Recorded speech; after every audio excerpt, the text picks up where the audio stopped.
Alam mo, isa sa pinakamasarap na pakiramdam ang pagmumotor ng long ride. Yung tipong pagsakay mo pa lang ng motor, pagpaandar ng engine, may mararamdaman ka ng kakaibang saya.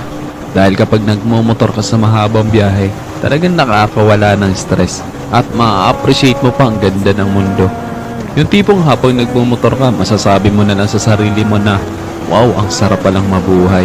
Ang ganda pala ng mundo.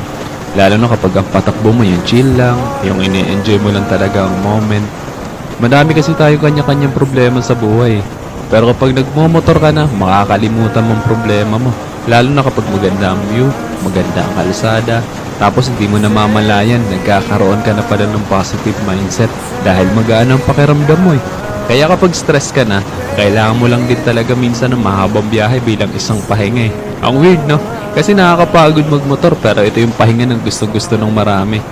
Pero sasabihin ko sa'yo, hindi katawan ng napapahinga kapag ka nagla-long ride ka eh. Kundi yung utak mo. Kundi yung sarili mo mismo. Kaya deserve mo rin mag-enjoy. Deserve mo makarating sa magagandang lugar.